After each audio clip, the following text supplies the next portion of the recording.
6/15/24 பரணி, பூரம், பூராடம் இவர்களெல்லாம் 6ஆம் எண்காரர்களே. நான் மீண்டும் சொல்கிறேன், பரணி, பூரம், பூராடத்துக்கு நாயகன் சுக்கிரன். 6/15/24க்கு நாயகன் சுக்கிரன். அதனால இதெல்லாம் 6ஆம் நம்பர்னு எடுத்துட்டோம். பல ஆய்வுகளுக்கு பின்னால் தான் நான் இந்த 6ல சேர்த்திருக்கிறேன். அவர்களுக்கும் இது பொருந்தும். எனக்கு டேட் தெரியல, நட்சத்திரம் தான் தெரியும்னா ஓகே, நட்சத்திரம் மட்டும் எனக்கு சொல்லியிருக்கிறாங்க, டேட்லாம் தெரியலன்னா டேட் எல்லாம் நட்சத்திரம் எப்படி தெரியும்? அப்போ அந்த நட்சத்திரத்தில் பிறந்தவர்களுக்கும் இது பொருந்தும். 6/15/24 பரணி, பூரம், பூராடத்தில் பிறந்த 6ஆம் எண்காரர்களுக்கு இந்த புத்தாண்டு நல்ல புத்தாண்டாக, இனிமையான புத்தாண்டாக, வாழ்க்கையில் வெற்றி பெறக்கூடிய புத்தாண்டுகளாக வாழ வாழ்த்துக்கள். எந்த இடத்தில் இருந்தாலும் நீங்கள் சாதனையாளர்களே. ஒரு மகாராஜா 6ல் பிறந்திருக்கிறார், சக்கரவர்த்தி அவர்.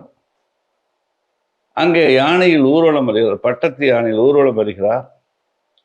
முன்னே பட்டத்து அரசர் அல்லவா, இளவரசர் அல்லவா, 10 வயது இளவரசன் வருகிறார். காவலாளிகள் உடன் வருகிறார்கள். சுற்றி அவர்களுக்குள்ள பலவிதமான சேனை மாதிரி அவரை சுற்றி முன்னாடி குதிரைகள் போகுது, பின்னாடி குதிரைகள் வருது. அரசனை பாதுகாப்பு கொடுப்பதற்காக அந்த இளவரசன் வந்து கொண்டிருக்கிறார். இது அந்த 6ல் பிறந்திருக்கிறார். ஒரு 5:40க்கு பிறந்திருக்கிறார். அதே 5:40 அதே 6ஆம் தேதி சேரியில் ஒரு மகன் பிறந்திருக்கிறார்.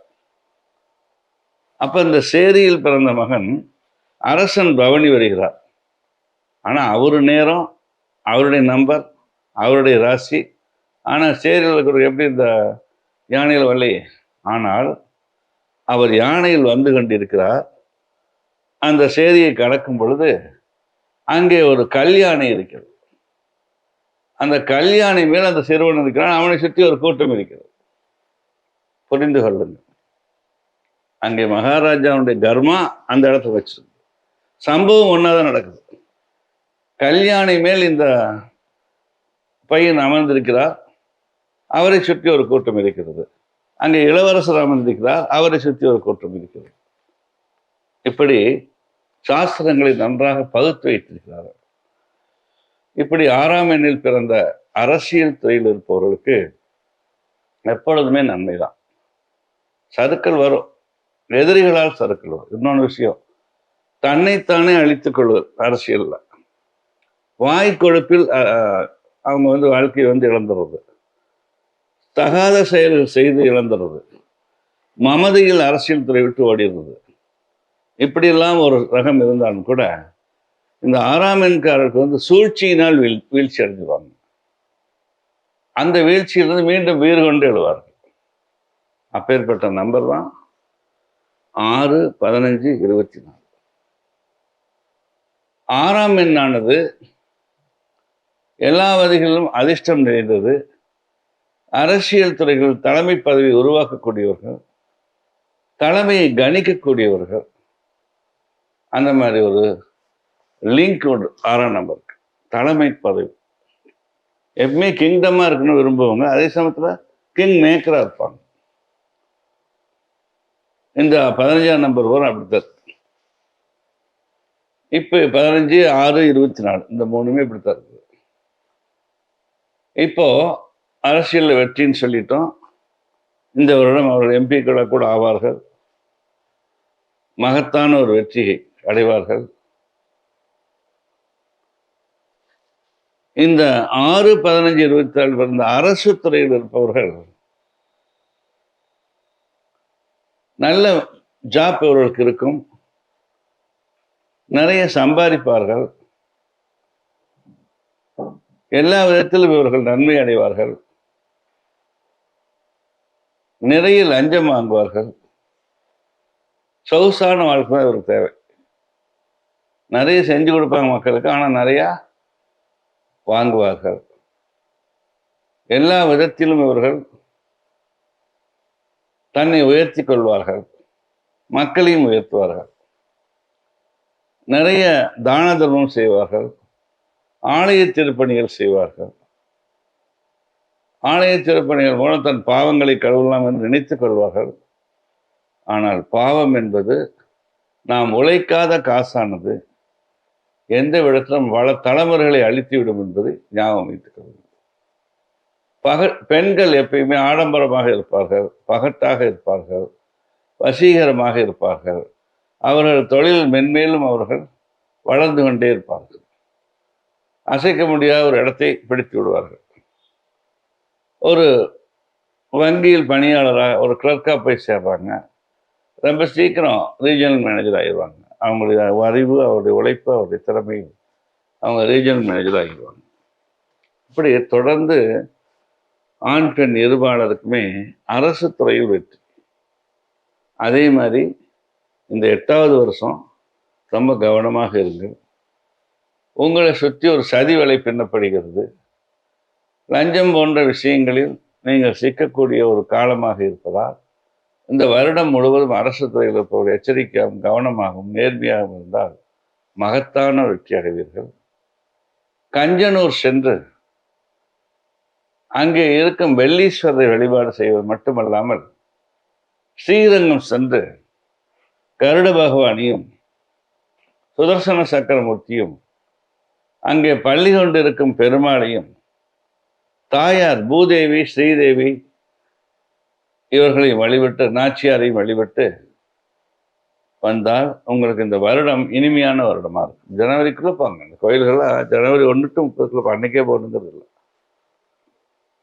இப்படி ஆத்மார்த்தமான வலிமையான சக்தி வாய்ந்த மனிதர்களாக நீங்கள் உலா வருவீர்கள். அதே மாதிரி பிரைவேட்டில் இருப்பவர்கள், இவர் தான் எங்கள் பாஸ், அவர் யாருக்குமே தெரியாது. அத்தனை பிஸ்னஸ் மேனுக்கு இவரைத்தான் தெரியும். அப்படி ஒரு மாயை உண்டு பண்ணுவார்கள், அப்படி ஒரு உழைப்பை காண்பார்கள், அப்படி ஒரு விசுவாசமாக இருப்பார்கள். கடைசி வரை அந்த நட்பு அவங்களுக்கு நீடிச்சு அவர் உயர்ந்த இடத்துக்கு போயிடுவாங்க. பெருசாக முதலீடு செய்யணுங்கிறதே இல்லை. ஒரு பெரிய இடத்துல போய் செட்டில் ஆகிடுவாங்க. அங்கே அவங்களால எல்லா நன்மைகளும் வந்து சேரும். இது இந்த சுக்கிராதிக்கம் பெற்றதுனால. இப்போ தொழிலில் வலிமை, யோகம் எல்லாம் இருக்குது. பெண்கள் சின்ன விஷயத்திலிருந்து பெரிய விஷயம் வரைக்கும் இந்த வருடம் அவங்களுக்கு சக்சஸ்ன்னு ஒரு வார்த்தை எடுத்துக்கலாம். களத்திர தோஷம் அப்படின்னு இந்த பெண்களுக்கு அதை பற்றி நான் மறுபடியும் பேசுகிறேன். இந்த வருஷம் பெண்களுக்கு பொன் நகைகள் சேரக்கூடிய ஒரு நிலை.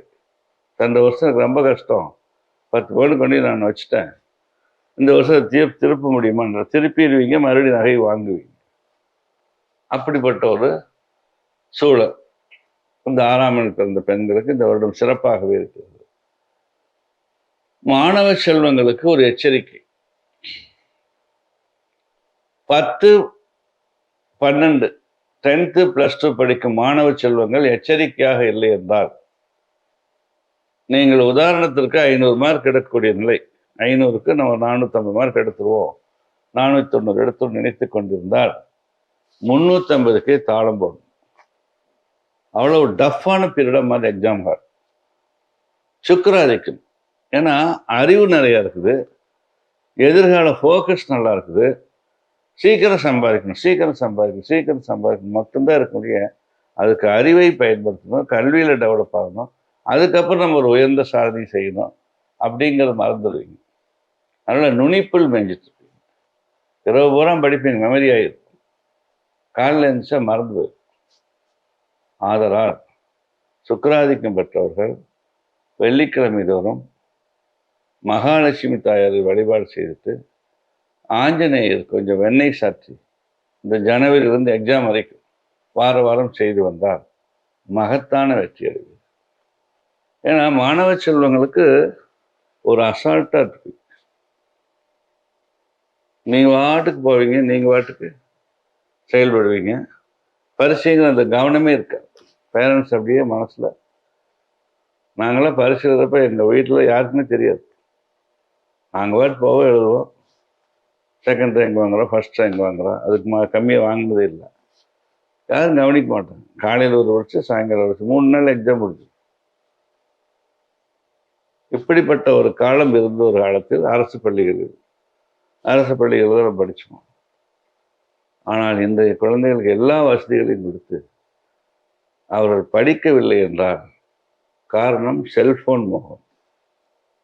இந்த செல்போன் மோகத்தை குறைக்க சொல்லி பெற்றோர்கள் அவர்களுக்கு அறிவுரை சொல்வது மட்டுமில்லாமல் ஆசிரியர் பெருமக்களும் அந்த குழந்தைகளுக்கு அதனுடைய தீமைகளை சொல்லி அவர்களை நல்வழிப்படுத்தக்கூடிய ஒரு சூழல் ஏற்படுத்தும். ஏன்னா 6ல் பிறந்தாலே அசால்ட் ஆகி வேற ஒண்ணுமே இல்லை. இந்த 3, 6, 9 எப்பயுமே தன்னம்பிக்கை அதிகம். தன்னம்பிக்கை அதிகம் இருக்கிறனால இந்த 3 எண்களுமே பார்த்தீங்கன்னா நல்லா படிப்பாங்க. ஆனால் கடைசி நேரத்தில் சொதப்பி விட்டுருவாங்க. சில பேருக்கு அதிர்ஷ்டம் இருக்கும், அதில் வெற்றி பெற்றுவாங்க. 6ஆம் எண்காரர்கள் மாணவ செல்வங்கள் கல்வியில் கவனமாக இருக்க வேண்டும். வெள்ளிக்கிழமை தோறும் மகாலட்சுமி வழிபான்னு சொன்னோன்னே தமிழகத்தில் இருக்க அத்தனை பெருமாள் ஆலயங்களுக்கும் ஒரு வேண்டுகோள். எப்பொழுதுமே மகாலட்சுமியை பூட்டித்தான் வைத்திருக்கிறது. அதை திறந்து ஒரு அர்ச்சகர் அங்கே இருப்பதே இல்லை. நம்மளா போய் வலுக்கட்டாயமா எடுத்துட்டு போய் கதவு திறந்து ஒரு வழிபாடு செஞ்சாதான். பெருமாளை மட்டும்தான் வழிபடணும்னு நினைச்சிருக்கா என்றால் தப்பு. பூட்டின கோயில சாமி கும்பிடக்கூடாது. எந்த மகாலட்சுமி நான் திறந்திருந்து பார்த்ததில்லை. அதுக்கு ஒரு போராட்டமே நடத்த வேண்டியது. இனிமேலாவது பெருமாள் கோயில் அத்தனைக்கும், தமிழ்நாட்டில் இருக்கும் அத்தனை கோயில்கள் சொல்லணும். ஏன்னா 1ல் போட்டிருந்தா அவங்களுக்கு எதுவும் ஆள் இல்லைன்னு சொல்லலாம். இன்னைக்கு குருக்கள் வெளியூர் போயிட்டோன்னு சொல்லலாம். எப்போ பார்த்தாலும் அந்த கோயில் பூட்டி வச்சுருக்காங்க. இனிமேலாவது திறந்து வைங்க. நம்ம எப்படி அலமேலு அம்மாவை எப்படி பூட்டி வச்சுருக்காங்களா? ரங்கநாயகி தாயாரை பூட்டி வச்சுருக்காங்களா? இல்லையே. அப்போ அவங்களெல்லாம் போட்டு இவங்க மட்டும் ஏன் பூட்டி வச்சு? எங்கள் ஊர் திருப்பதிக்கு வரணும், எப்பயுமே திறந்து. ஆக இந்த லக்ஷ்மி தேவி நீங்கள் வழிபாடு செய்துவிட்டு உங்கள் வாழ்க்கையில் எக்ஸாம் எழுத போங்க, சிறப்பாக இருக்குது. கூத்தனூர் சரஸ்வதி கண்டிப்பாக போங்க, சிறப்பாக வந்துடுவீங்க. கூலி தொழிலாளர்கள் நல்ல வசதியை அடைவீர்கள். உங்களுக்கு திடீர்னு அரசு ஒரு வீடு கொடுக்கும், திடீர்னு உங்களுக்கு ஒரு வசந்த வாழ்க்கை வரும், திடீர்னு முன்னேற்றங்கள் ஏற்படும், கூலி அதிகமாக கிடைக்கும், ஓவர் ஷிஃப்ட் பண்ணுவீங்க, இதனால வெற்றி பெறுவீர்கள். இதெல்லாம் முழுமையான ஒரு வெற்றியை நாம் அடையக்கூடிய சூழல். இப்படி 6ஆம் எண்காரர்களுக்கு இந்த வருடம் சிறப்பான வருடமாக இருக்கிறது. அதிகமான கவனம் தேவை. கவனமாக இருந்தால் அனைத்திலும் வெற்றி பெறுவீர்கள். நன்றி, வணக்கம்.